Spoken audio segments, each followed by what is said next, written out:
start with a few words about the history of this field. In the 16th years of last century, during the Cold War, Bob Altman, Nobel Prize, Michael Masher and Richard Stearns worked on the United States Agency of Disarmament and Arms Control, and they carried out some researches concerning the problems of gradual disarmament. It was a very great uncertainty about the arsenal of Soviet Union, and in these conditions they should develop some theories that allowed to deal with such situations. And this theory was rather general, covering questions of information concealment, revelations, signaling, and related ideas in very many situations of uncertainty. And such game theory models of repeated incomplete information have the following specific. First of all, the main key is repetition in such models.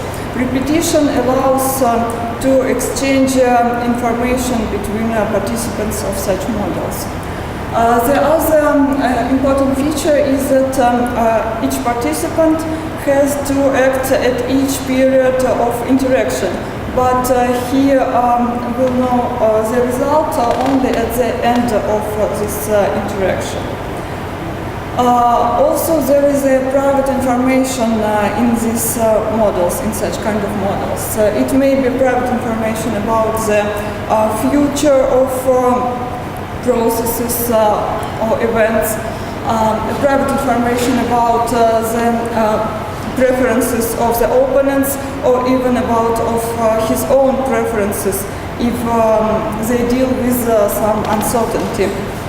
And the third very important specific is that participants may observe actions of their opponents, and using this observation they update their beliefs about processes and about some unknown events. And the principal difficulty of analysis of such situations is that when players or participants exploit their private information, they should take into account that they reveal this information to their opponents. So they should balance between taking advantage from the information and concealing it as long as possible. And what about financial markets? It's a very important application of this theory, originate in the 2002. In fact, one of the fundamental problems in financial analysis is the problem of stock price dynamics. And traditional financial econometrics doesn't completely solve these problems because the main way to deal with such problems is to find the best dynamics that fits historical data. But it doesn't allow to say about the origin of such dynamics. And traditional explanation for the randomness of prices on financial markets is completely exogenous. And it was first formulated in a good way by Bouchinier. This is a formulation. It means that there are uncountable number of very different events that influence the prices on financial markets. However, Demilier and his PhD student Moussa Saleh suggests that this explanation is not complete, and the part of the randomness of prices is endogenous. This randomness is introduced by market agents in order to maximize their profit. In fact, the situation is following. Institutional investors on stock markets traditionally have better access to the information about the prices on the risky assets. They have better skills to analysis the processes of information, or in some cases they even have inside information in a traditional notion of inside information, so they can be directors of the firms that are trading the shares. So such investors are big players on the market, and they have better information, and everybody on the market knows who are these people or organizations. It's very difficult to conceal these facts. So other not so big market agents observe the movies or the actions of such big players, and they try to extract informational content of their action. So they try to update their own small parts of information, absorbing the activities of such big players. So if such big players, insiders, inform agents act naively, and if they make moves that deterministically depend on the information, then they completely reveal the information very quick, and they lose their informational advantage. It's not very good for such insiders. And the only way for them to take benefit from information without revealing it too fast is to introduce some noise on their actions or some randomness in the processes of exchange risky assets. And this idea was demonstrated in the basic paper of Demir and Saleh with the model of interaction between two differently informed market makers. Here is the model. In this model we have two types of players. It's insider and uninformed player, or we can say aggregated market of all uninformed players. It's not important in the model. Before exchange period starts, at the step 0, some chance move or some exogenous factor influence the prices of risky assets. This factor determines the price C with accordance with probability distribution E up to the finite horizon n, at the moment n. All players know the probability distribution period, probably some statistic expectations. But insider often receive a message that contains the true liquidation share price. Then at each step from 1 to n, both players simultaneously propose prices for a share. If player 1 posts a bigger price, then he buy one share from player 2 for this price. If player 2 proposes more than player 1, then player 2 is a buyer. If they propose equal prices, then no transaction occurs at this step. After each step, the bids of players are publicly announced, and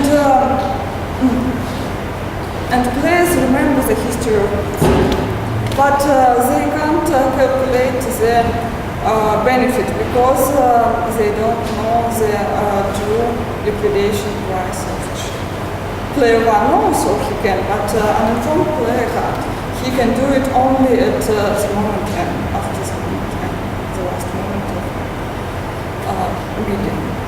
And the aim of each player in such situation is to maximize the final value of portfolio.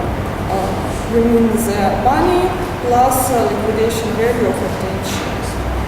We also suggest that before bidding start, each player have enough money and share to interact Then models with real admissible bids are developed by Dominier and his school, and the discrete models that are more realistic, they are developed in St. Petersburg Institute for Economics and Mathematics by Blavatsky and Krebs. And the results for discrete models are the following. It was shown that if the biddings are very long, if they are unlimited duration, then insider's total gain is finite. And the value of this game is the following. It means that the profit of insider is proportional to his uncertainty about the liquidation share price. It's a variance of liquidation share price. And it was also shown that insider's optimal strategy in this case generates the symmetric random walk of transaction costs with absorption. Here the absorption means the reading of true share value by an informed player. In this case, game terminates naturally when an informed player knows the true share value. Then insider naturally loses his informational advantage. But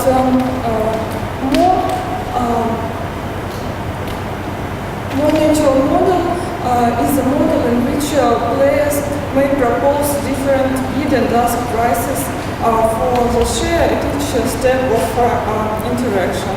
And the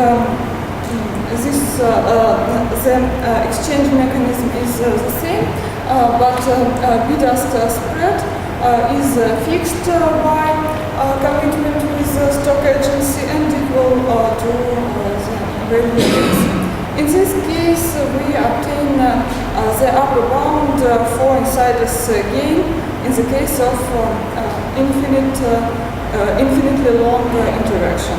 It is also proportional to the variance of the share price, but we also can see that the spread make a great influence, and then in models with greater spread, insider's gain is small.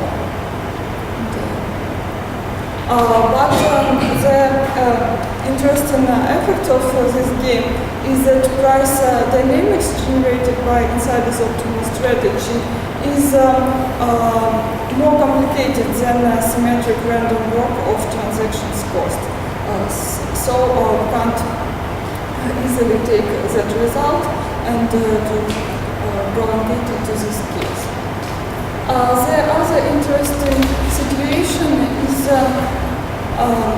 the following. What happens if the exchange is limited in time? And what happens if inside information suddenly becomes common knowledge or suddenly reveals? For example, insider thinks that he is immortal, but something happens and he should stop this interaction, this trading. In this case, he is failed to win some part of his gain, and we will call this loss of insider's profit as a price of sudden disclosure of inside information. We also obtained exact formula. It's rather big for this value, and we show that this value has the order of magnitude less than alpha to the power of t. T is a moment when this disclosure occurs. Alpha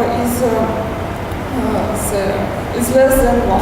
It means that if the disclosure occurs later, then insider's loss is rather small. So it's not very. Insider shouldn't afraid such situation. And this observation also allows us to recommend insider to use this optimal strategy in the infinite stage game, in the trading of finite length t, because it's a rather close strategy to his optimal strategy. And once these results are published, and if you have any questions, I will try to ask them. Thank you for your attention. Any questions?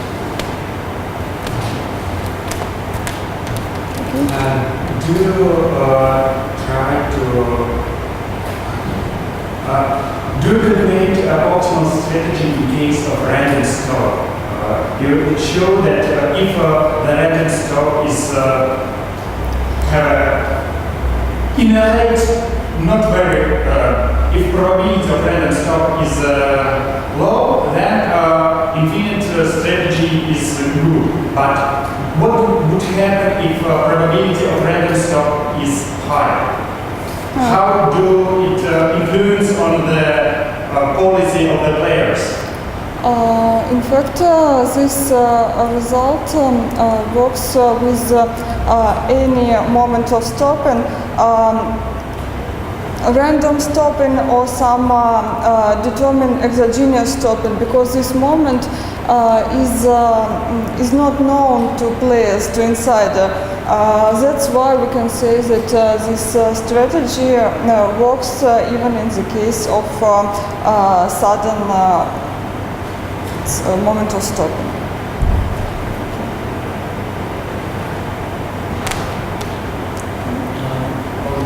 If the uninformed player is not just a random investor, but has sophisticated methods of estimating the value of C might be, did it change the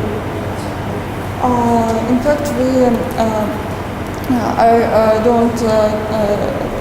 I didn't tell you, but we also find the optimal strategy of uninformed player too, and it's very natural, so he should observe the actions of insider, and if insider posts too big prices, then uninformed player also increase his prices, and if insider posts very low prices, then he should decrease his prices, and this is optimal behavior. It's rather nature, and uninformed player can guess it rather easily. Such.